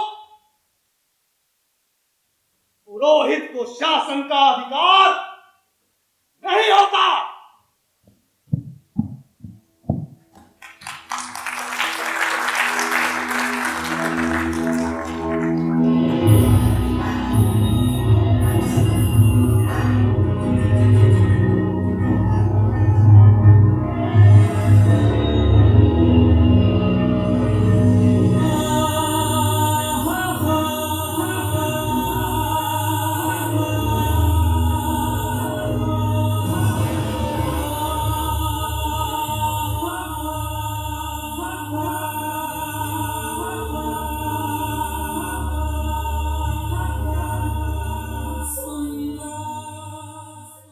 बंधु महाराज, यही कहीं होंगे, कारणवश कहीं चले गए हैं, आते ही होंगे। आप राज्य ठहरो, कैसे कटते हैं उनके दिन रात? वो प्रायः चुप रहते हैं। चिंता में कभी वो पूरे कक्ष में व्यग्र से घूमते हैं, मंडराते हैं, जैसे शेर कटघरे में घूमता है वैसे ही कभी कभी बात करते हैं। किससे? हम लोगों को भी यही जिज्ञासा हुई, यहाँ कोई बाहरी व्यक्ति कैसे आ सकता है इतने कठोर पहर में। इसलिए हम लोगों ने छुप कर देखा, वहाँ कोई नहीं था। महाराज शून्य से बातें करते हैं, बात करते करते उत्तेजित हो जाते हैं, ऊंचे स्वर में गरजने लगते हैं, राजा की तरह। महाराज आ गए, मुझे आज्ञा दे बनते।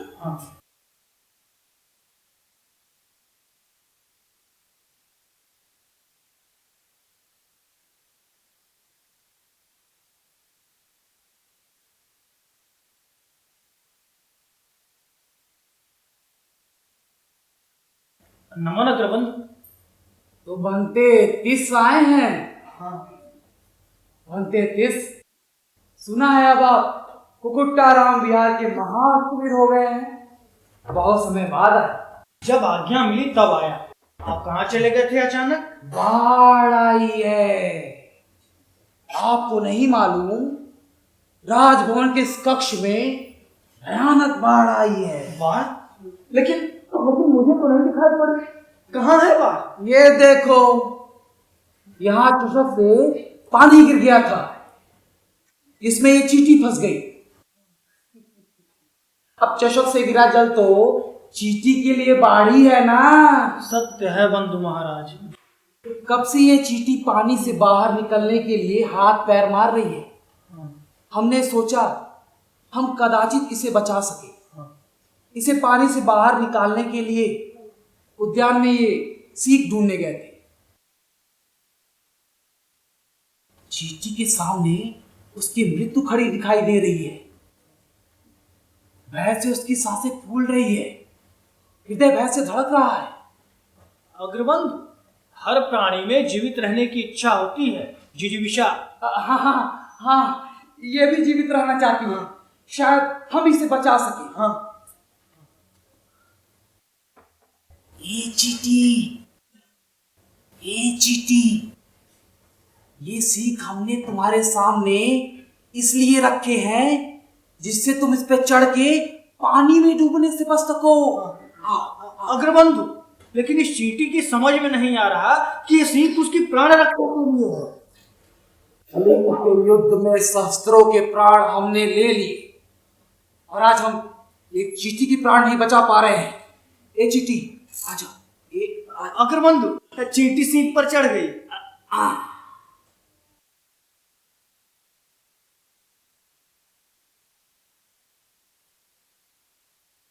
ए चींटी, तुम जल निमग्न थी, हमने तुम्हें जल समाधि से बचा लिया। अब तुम्हारा शेष जीवन तुम्हारा है, जिस तरह चाहो जी।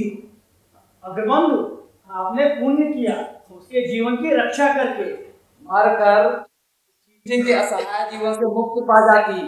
लेकिन चीटी तो अपने जीवन से प्रसन्न है, अब वो तो नहीं चाहती चीटी जीवन से मुक्त होना। अरे चीटी अल्पज्ञानी है, वो इस असहाय जीवन को ही सब कुछ मान बैठी है और जीवन से चिपके रहना चाहती है। हम सब भी तो अपने जीवन से अंतिम क्षण तक चिपके रहते हैं। सत्य है बंधु महाराज। महाराज की जय। भिक्षु कात्यायन मैसूर से आए हैं। भिक्षु कात्यायन, हाँ स्मरण आया। मैसूर के एक भिक्षु को हमने वचन दिया था कि जब भी वो पाटलिपुत्र आए हम उसे अपने हाथों से भिक्षा देंगे। हम उसे क्या उत्तर दें? मैं भिक्षु को समझा दूंगा अग्रबंधु कि आपको दान देना निषिद्ध है। भिक्षु को सादर बुला कर लाओ।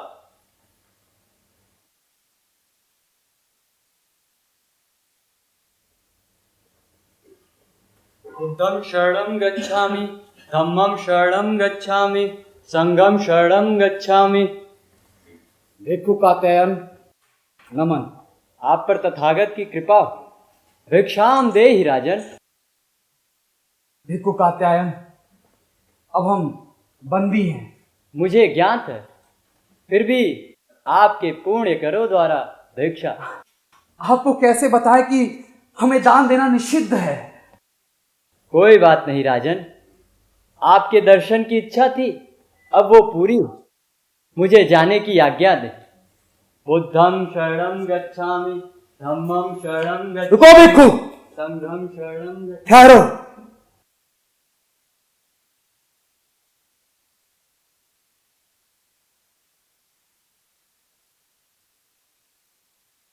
हमें दान में धन देने का निषेध है, भूमि या भवन देने का निषेध है, अन्न देने का भी निषेध है, किंतु दान में फल देने का निषेध नहीं है। आज राजा अशोक के पास मात्र केवल एक फल है, इसे वो भिक्षा में दे सकता है और वो दे रहा है।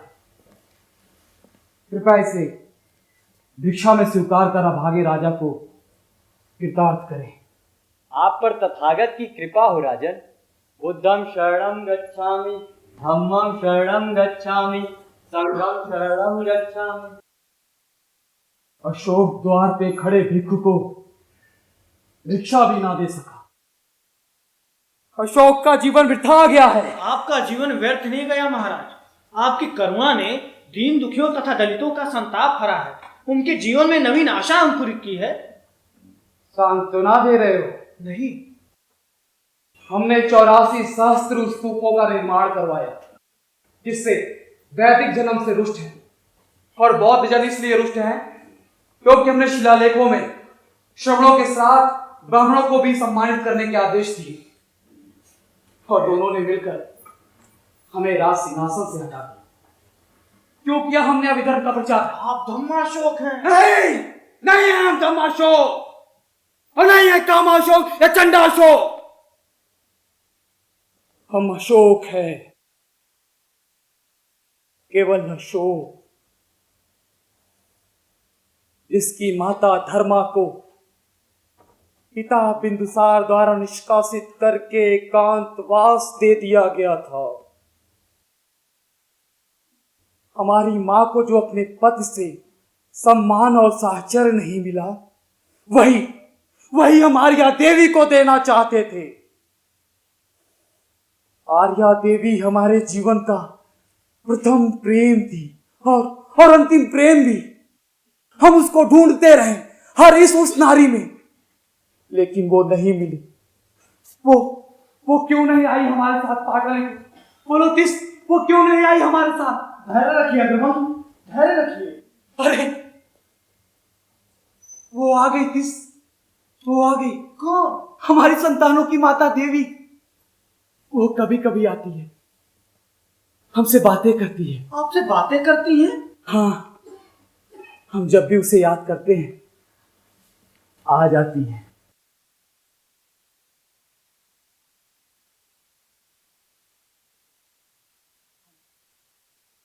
अकेले हो गए हैं। याद आते हैं वो दिन जब महेंद्र और संगीता हमारे कंधे पर चढ़ जाते थे और घोषणा करते थे, हम सबसे बड़े, हम सबसे बड़े।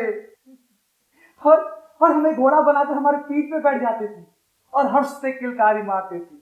और तुम चुपचाप कौतुक से हम लोग को देखती हुई, तुम्हारे होठों पर संतोष और तृप्ति की स्मृति। हम अधूरे हो गए हैं। तुम क्यों नहीं आई हमारे साथ पाटलिपुत्र? बोलो। तुम्हारे बिना हमारे जीवन का एक एक पल यातना है। तुम क्यों नहीं आई हमारे साथ पाटलिपुत्र? क्यों आती तुम्हारे साथ? क्योंकि तुम्हारा साथ हमें हमारे जीवन को अर्थ देता था। तुम्हारे जीवन को अर्थ देने के लिए स्त्रियों की भीड़ थी। उन सब में हम तुम्हें ही ढूंढते रहे। तुमसे दूर जाके भी हम दूर ना जा सके। तुम क्यों नहीं आई हमारे साथ पाटलिपुत्र? तुम क्यों छोड़कर चले गए? देवी और पाटलिपुत्र में से तुमने चुना पाटलिपुत्र और देवी को छोड़कर चले गए। समझने का प्रयास करो देवी, समझने का प्रयास करो। पुरुष के जीवन में ऐसे विरले क्षण भाग्य से मिलते हैं जब वो अपने बाहुबल से विजय पताका फहरा सके। मान सम्मान यश प्रभुता सत्ता अपनी मुट्ठी में कर सके। अपनी मुट्ठी खोलो। हाँ? अपनी मुट्ठी खोलो अशोक। कहा है मान सम्मान यश प्रभुता सत्ता, तुम्हारे हाथ तो खाली है।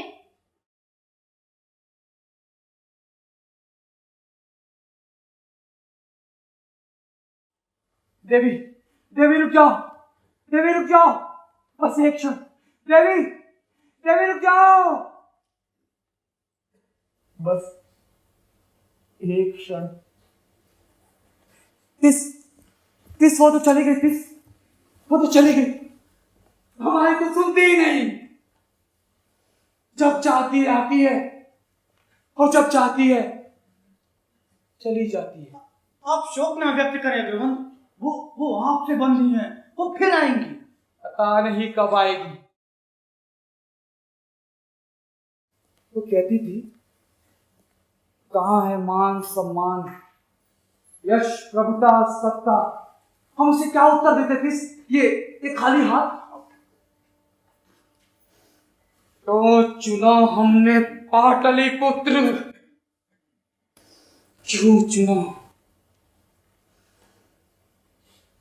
पिता द्वारा निष्कासित माता के पुत्र को लोग देखकर भी नहीं देखते थे, जैसे हम होकर भी नहीं थे, पारदर्शी थे। वे लोग देखकर नहीं देखते थे। वे लोग राजपुरुष, सामंत, श्रेष्ठ और अनुचर भी हमारे अंतस में चीत्कार उठती। देखो, आंख रह के भी ना देख पाने वाले अंधो, देखो हम हैं। धीरे धीरे हमारे मन मस्तिष्क में एक आकांक्षा पत्थर सी दृढ़ होती गई। एक दिन इन्हीं अंधी आंखों में उंगली डालकर दिखाएंगे इन्हें, देखो हम हैं।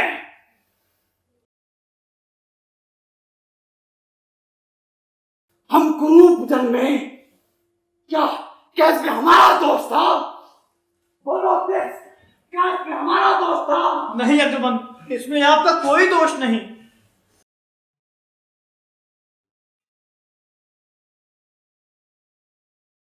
हम और सुशील समवयस्क थे, साथ साथ खेले जाते, प्राय हम दोनों को साथ खेलता देख लोग कहते सुशील कितना सुंदर है, और हमें लगता कह रहे हैं अशोक कितना कुरूप है। हम सुशील की सुंदरता से घृणा करने लगे, सुशील से घृणा करने लगे। बस बस हमारी मात्र एक अभिलाषा थी, सुशील का पराभव, और इसीलिए देवी को छोड़कर पाटलिपुत्र आ गए। किंतु यहाँ भी हम पराजित हुए, अपने जीवन से पराजित। महाराज की जय। महाराज, यात्रा के रथ आ गए। सारा प्रबंध समुचित है, आपको यात्रा में किसी प्रकार की असुविधा नहीं होगी। यात्रा के लिए रथ, किंतु हमें पता नहीं है कि हम यात्रा पे जा रहे हैं। तो कृपा करके ये भी बता दीजिए कि हम यात्रा पे कहाँ जा रहे हैं। आप लोगों को ये पता है कि हम यात्रा पे जा रहे हैं, किंतु ये पता नहीं कि हम कहाँ जा रहे हैं। महाराज, आप बोधि वृक्ष के दर्शन के लिए जा रहे हैं, बोधि गया। ओ, तो दासी नंदिता जानती है कि हम कहाँ जा रहे हैं। केवल हम नहीं जानते, इन सभी ज्ञानियों के बीच हम ही एक अकेले अज्ञानी हैं। अग्रबंधु, यात्रा में आपकी सुविधा और सेवा के लिए दासी नंदिता भी आपके साथ जाएगी। तो भंते तिस, आप भी जानते हैं हमारी यात्रा के बारे में। यहाँ सबको पता है हमारी यात्रा के बारे में, सिवाय हमारे जिसको यात्रा पे जाना है। जब आप सब इतना जानते ही हैं तो ये भी बता दीजिए कि हमें यात्रा पे भेजने का निर्णय किसने लिया था? मंत्रिमंडल ने। तब हम ये भी जानना चाहेंगे कि हमें तीर्थ यात्रा पे भेजने का पीछे उद्देश्य क्या है। वो हमें पाटलिपुत्र से क्यों हटाना चाहते हैं? बताता हूँ अग्रबंधु। सैनिकों, तुम जाओ और सुनिश्चित करो कि यात्रा में ले जाने के लिए समस्त सामग्री रथ में रख दी गई है कि नहीं। जो आज्ञा।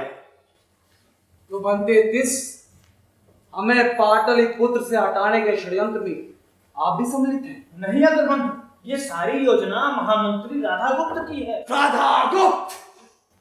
हमें राजपथ से हटा के उसे संतोष नहीं मिला। राधागुप्त आपके मित्र हैं, आपके शुभकामी। वो नहीं चाहते कि आपका शेष जीवन कारागार में व्यतीत हो, इसीलिए तीर्थ यात्रा का आयोजन। किंतु तीर्थ यात्रा से लौटकर पुनः कारागार में ही आना होगा। नहीं महाराज, आप कारागार में वापस नहीं लौटेंगे। तो कहाँ जाएंगे वापस लौटकर? क्या यात्रा के दौरान हमारा वध कर दिया जाएगा? नहीं राजन, हम लोग आपके दीर्घ जीवन की कामना करते हैं। आप शतायु हो। तो संबोधि का दर्शन करके कहाँ जाएंगे हम? आप संबोधि का दर्शन करने नहीं जाएंगे, ये तो मात्र बहाना है आपको कारागार से बाहर निकालने का।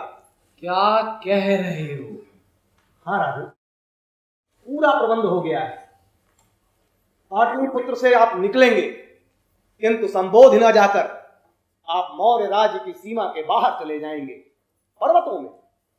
वहां स्थित हिम विहार में आपके अवस्थान का पूरा प्रबंध हो गया है। मौर्य साम्राज्य के बाहर?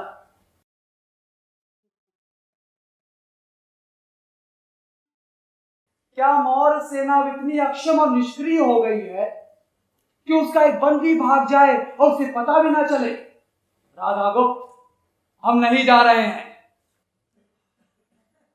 तो मत जाओ, रहो इसी कारागार में। ओ,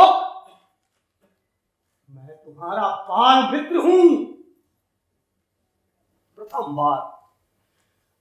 जीवन में प्रथम बार मैं मौर्य राज्य के विरुद्ध खड़ा हुआ। किसके लिए? तुम्हारे लिए, अपने मित्र के लिए। नहीं, अब नहीं कहूंगा यहां से जाने को। रहो इसी कारागार में। ठहरो राधागुप्त, ठहरो, हमें विचार तो करने दो।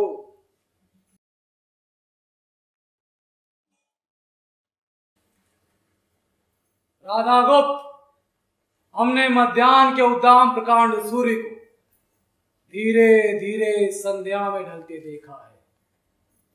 अब हमें रात की कालिमा की प्रतीक्षा है। हम जानते हैं जीवन और मृत्यु का अंतः संबंध, जय में अंतर्निहित पराजय और सुख दुख की जुगलबंदी। माया के इस आवरण में छिपे जीवन के सत्य का हमने साक्षात्कार किया है। अब हम तथागत की शरण में हैं। हम कारागार में भी मुक्त हैं। हम नहीं जा रहे हैं। बुद्धं शरणं गच्छामि, धम्मं शरणं गच्छामि, संघं शरणं गच्छामि।